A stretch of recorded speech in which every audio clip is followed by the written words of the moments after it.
Thank you very much, guys. First and foremost, Prolly, you just made playoffs. Guaranteed yourselves, Splice, and the Unicorns of Love will all make into the postseason. Did you know that was on the line today? I did not know. I did have a weird feeling. I was like, I think Vitality is going to try something new because I feel like they really need to kill us right now. So I predicted something like kind of weirder in the draft happening. And yeah, I just completely forgot this was a playoff important game. I was just playing LCS. I'm actually really happy to hear that, and I will follow up on that in a moment. But I want to talk about the draft because game 2, it felt to me like you were having a bit of fun. Kled into Nara in the top lane, Xayah Rakan in the bottom lane. That didn't feel traditional H2K. Is that fair to say?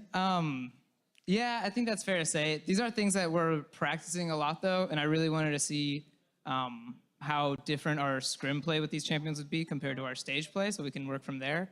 But yeah, this is definitely not traditional H2K, but in general, I mean, like the pick ban was very, like you can't play traditional when there's like all these champions left open. So we knew we had to do something kind of new, and then yeah, I just really wanted to play those champions. And the Kled and Dinar is not that bad, by the way. I've never implied it was. Not that bad. I'm just glad to see it. It wasn't trolling or like disrespect. Hey, dude, 2-0. You guys won. It was a very convincing victory. I have a personal question. I feel like the H2K players are super serious at the moment. It feels like the boys are very focused, are very, laser-eyed, laser-pointed on the games. Is there something different backstage? Is there a different mindset considering you guys crashed out in spring in the quarterfinals? Yeah, I think for the last couple weeks, it's definitely been a lot more business, and the mood has been a lot more serious in the house. And I mean, I've been beating my players a lot more than usual, so that could be kind of the demeanor you see off of them. But really, it's, yeah, I don't know. We're never in a spot where I'm satisfied, and they keep showing glimpses of like really big improvement. So it kind of makes me want even more than I normally do.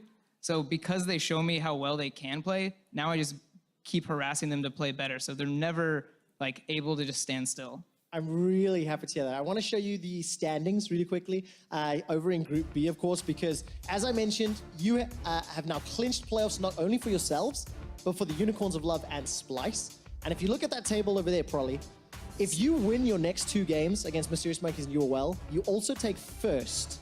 Guaranteed spot in Paris, guaranteed not to choke and fail in the quarterfinals.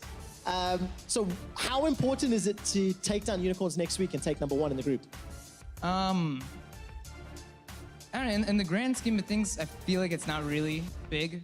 Like if we're in like playoffs and we're in good form, beating them now or later doesn't really matter, but it's more of like a personal vendetta. Like I really want to win that, and I think all my players do as well. So the fact that it would put us first in the group is just kind of icing on the cake.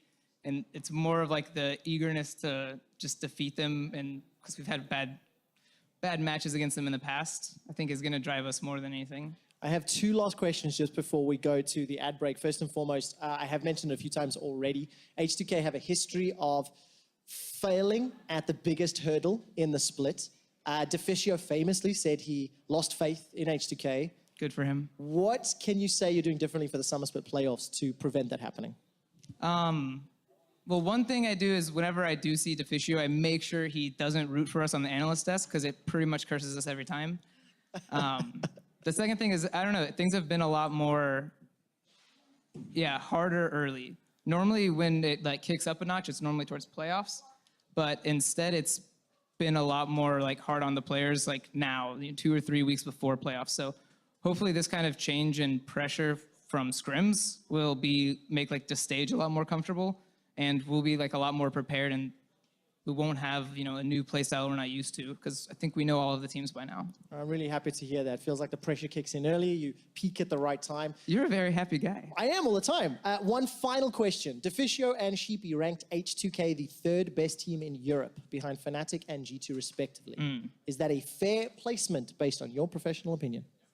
Yeah, I mean, when you make rankings and stuff, you can't pull things out of thin air or under secret knowledge that you have. So I think based on the rankings, I think that's really, really fair. However, I think in terms of skill ceiling, and satisfactory gameplay, I feel like I would put H2K a lot higher than third. What is a lot high? Give me a number. Above 3. Okay, first or second is what Prolly's saying, dude. Yes. Congratulations on those. playoffs. Good luck next week. We'll see if you make it to semifinals and Paris. We're going to head to an ad break. When we come back, Fnatic take on Rockout.